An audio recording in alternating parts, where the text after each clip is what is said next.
بسم اللہ الرحمن الرحیم۔ اللہ تعالیٰ نے مسلمانوں پر جو روزہ فرض فرمایا ہے اس کے بہت سے مقاصد ہیں۔ ان میں سے ایک بڑا مقصد یہ بھی ہے کہ روزہ دار کے اندر اور مسلمان کے اندر صبر کا مادہ پیدا ہو جائے، کیونکہ زندگی میں انسان کو اپنی طبیعت کے خلاف بہت سے کام دیکھنے پڑتے ہیں، بہت سی باتیں سننی پڑتی ہیں اور طبیعت کے خلاف بہت سے حالات پیش آتے ہیں۔ اگر طبیعت میں صبر ہو اور برداشت ہو تو ان مراحل سے گزرنا، ان کاموں کا سامنا کرنا، حالات سے گزرنا انسان کے لیے آسان ہو جاتا ہے۔ نبی کریم صلی اللہ علیہ وسلم نے اسی لیے ارشاد فرمایا کہ ہوا شہر الصبر، یہ رمضان المبارک کا مہینہ یہ صبر کا مہینہ ہے۔ کہ مسلمان روزہ رکھتا ہے وہ کھانے سے، پینے سے، دوسری ممنوع چیزوں سے صبر کرتا ہے۔ تو ہم اپنا جائزہ لیتے رہیں کہ روزہ رکھنے کے ساتھ ساتھ ہمارے اندر جو روزے کا بڑا مقصد صبر ہے وہ پیدا ہو رہا ہی نہیں ہو رہا۔ اگر وہ ہو رہا ہے کہ انسان کو مزاج کے خلاف باتیں سن کے ذرا غصہ نہیں آتا، اپنے مزاج کے خلاف کام دیکھ کر انسان آگ بگولا نہیں ہوتا، اسی طرح مختلف پریشانیوں سے گزرتا ہے، تو وہ جزا فضا کا اور بے صبری کا مظاہرہ نہیں کرتا، تو اسے روزے کا مقصد حاصل ہو رہا ہے۔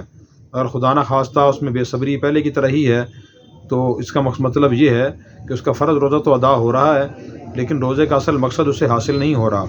نماز کے بارے میں اللہ نے یہ فرمایا وَاسْتَعِینُوا بِالصَّبْرِ وَالصَّلَاةِ، کہ تم مدد حاصل کرو صبر اور نماز کے ذریعے۔ تو معلوم ہوا کہ نماز بھی انسان کے اندر صبر پیدا کرتی ہے اور مدد کرتی ہے انسان کی، اور صبر انسان کی مدد کا ذریعہ ہے۔ تو اس لیے ہمیں اپنا جائزہ لینا چاہیے۔ اسی طرح حج کی عبادت دیکھیں، بڑی مشقت والی عبادت ہے، لوگوں کا بڑا ہجوم ہوتا ہے، سفر کرنا پڑتا ہے، گھر سے دور جانا پڑتا ہے، مختلف مزاج کے لوگوں سے ملنا پڑتا ہے، اور اپنے گھر سے کے ماحول سے مختلف ماحول میں انسان کافی عرصہ رہتا ہے، وہاں بھی صبر کرنا پڑتا ہے۔ تو ہمیں صبر پیدا کرنا چاہیے۔ اللہ تعالیٰ نے قرآن کریم میں انسان کی عام طبیعت بیان فرمائی کہ ان الانسان خلق ہلوعا، کہ انسان کچے دل کا پیدا کیا گیا ہے۔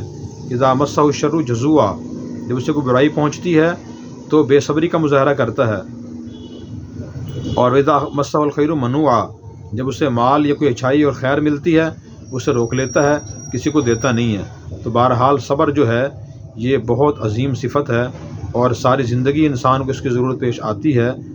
اپنے اندر ہمیں یہ پیدا کرنے کی پوری کوشش کرنی چاہیے، خاص طور پہ نوجوانوں کو۔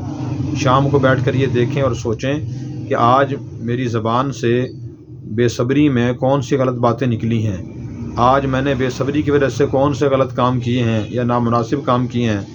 اور جب بھی ایسے کام سامنے آئیں تو دل میں خیال کریں کہ انشاءاللہ آئندہ اور کل میں ایسی غلط باتوں سے، غلط کام بچنے کی کوشش کروں گا۔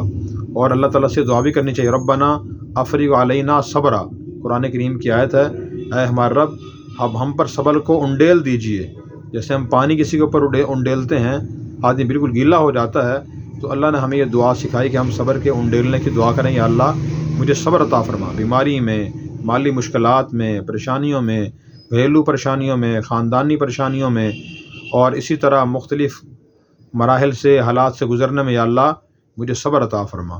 اللہ تعالی ہمیں عمل کرنے کی توفیق عطا فرمائے۔